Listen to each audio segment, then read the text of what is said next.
advanced technology is indistinguishable from magic. And perhaps the first time that you played with generative AI, it did evoke a sense of magic. Suddenly, for the first time in our history, we have technology that can speak our languages, understand our requests, and produce entirely novel output. AI can write poetry and draw otherworldly images. It can write code. It can surprise and delight us with an original joke or musical composition.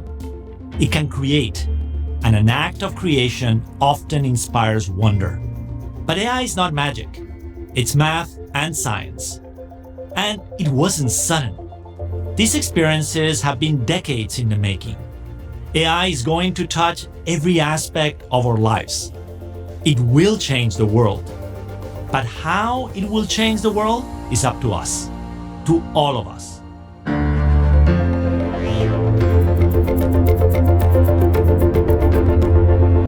In this series, we are going to demystify AI.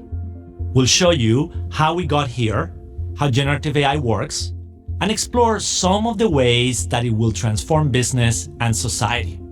So let's start at the beginning. People have been speculating about the possibility that machines would someday think since the late 1800s. But the idea really took root with Alan Turing's seminal paper in 1950. Historians call Turing the father of AI.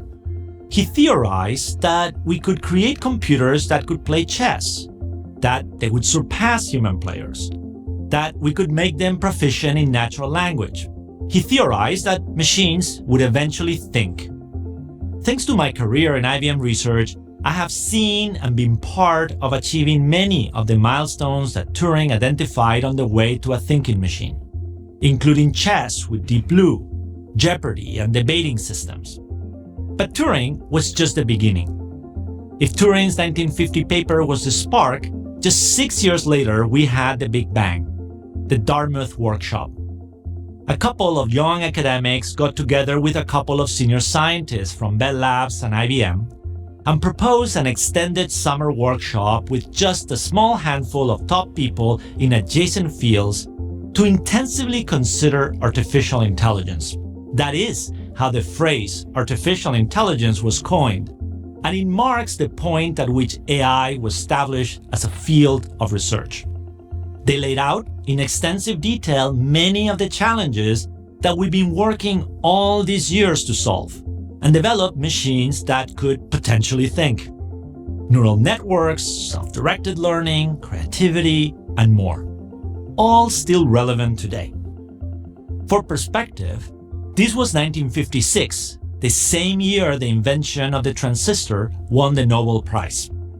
Now, we can have over 100 billion transistors on a GPU and banks of interconnected GPUs to provide the compute power to create and execute generative AI functions.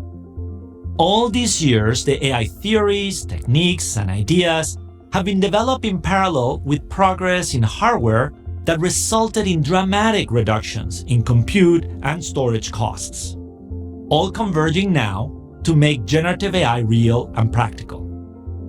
But I want to make this critical point. It's not just about powerful hardware and clever algorithms. The third, and maybe the most important ingredient, particularly when it comes to your business, is data.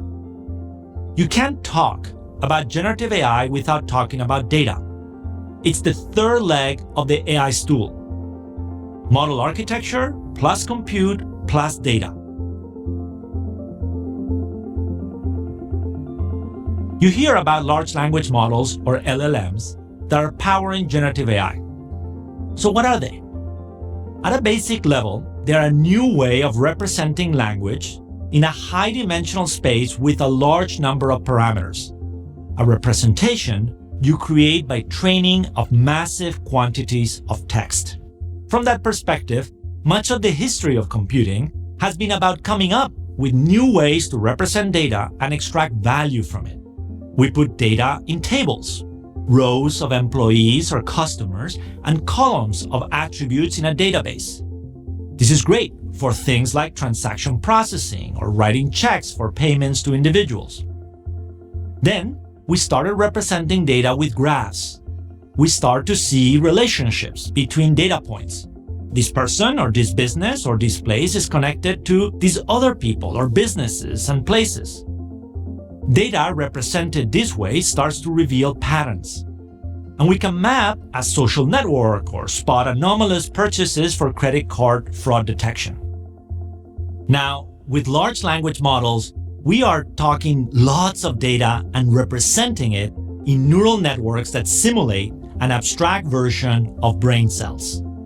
Layers and layers of connections with tens of billions or hundreds of billions, even trillions of parameters.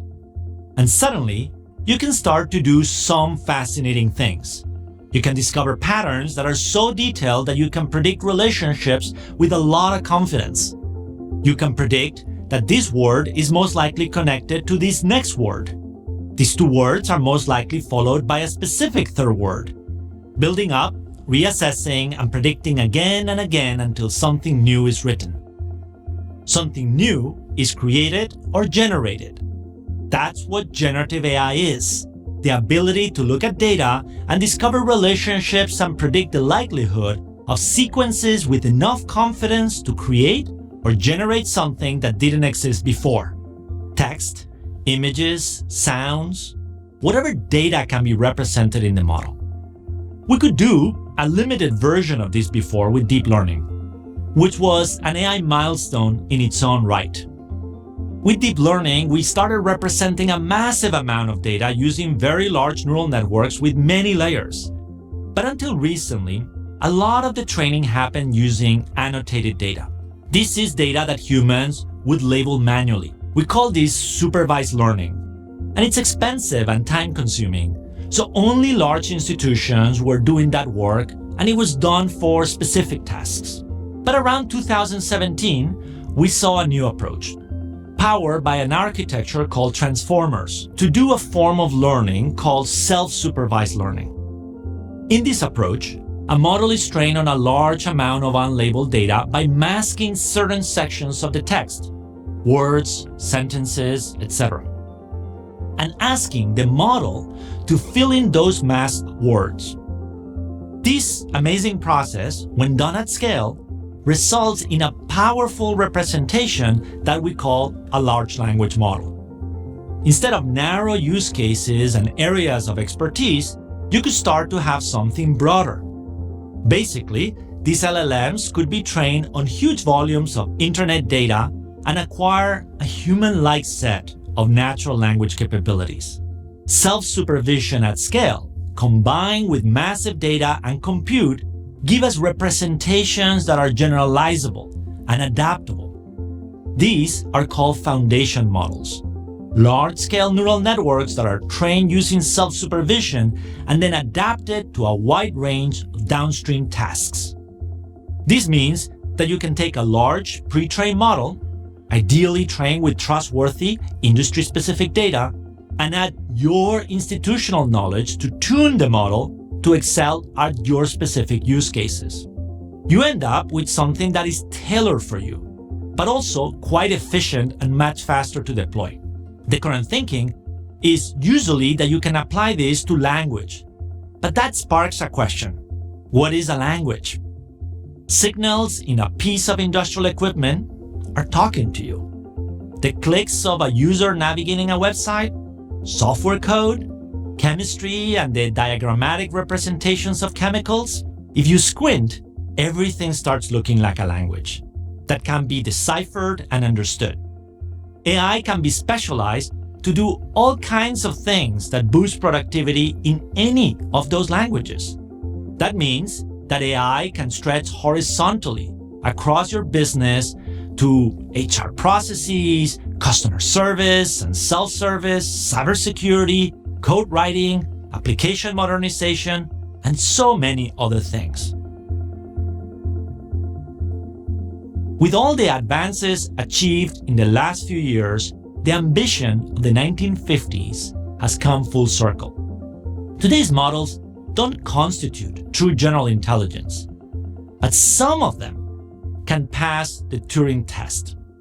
So, what does it mean for all of us? Some people encounter generative AI and think we're at the dawn of a bright utopian age, while others think this is the prelude to dystopian misery. As a scientist, I take a moderate view.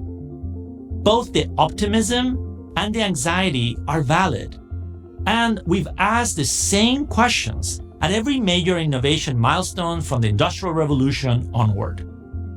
AI isn't just about the digital world. It's also about the physical world. Applied properly, imagine what AI can do for the pace of discovery and innovation. What it can do for discovering new materials, for medicine, for energy, for climate, and so many of the pressing challenges that we face as a species. Ultimately, our success depends on how we approach AI. I want you to think back to the first time you heard about generative AI. It's a phrase that really became part of the public conversation in maybe November or December of 2022. We have seen new models, evolved models, and an explosion of open models. Generative AI has gone from being a fascinating novelty to a new business imperative in less than a year. And every day, there is news of a new use case or application. There is such rapid growth that I can't predict exactly where we'll be 10 years from now or even 10 months from now. But I do know that you're going to want to be actively engaged in shaping that journey. The future of AI is not one or two amazing models to do everything for everyone. It's multimodal. It needs to be democratized, leveraging the energy and the transparency of open science and open source AI, so that we all have a voice in what AI is, what it does, how it's used, and how it impacts society. Where you get to decide what AI can do and how it integrates with your business. It's time to start making plans for how you can effectively, safely, and responsibly put AI to work. I'm going to leave you with 4 main pieces of advice. Number 1, you want to protect your data. Your data and the representations of that data, which, as I just explained, are what AI models are, will be your competitive advantage. Don't outsource that. Protect it. Number 2, you have to make sure that you are embracing principles of transparency and trust so that you can understand and explain as much as possible of the decisions or recommendations made by AI. Number 3, you want to make sure that your AI is implemented ethically, that your models are trained on legally accessed quality data. That data should be accurate and relevant, but also control for bias, hate speech, and other toxic elements. And number 4, don't be a passenger. You need to empower yourself with platforms and processes to control your AI destiny. You don't need to become AI experts, but every business leader, every politician, every regulator, everyone should have a foundation from which to make informed decisions about where, when, and how we apply this new technology.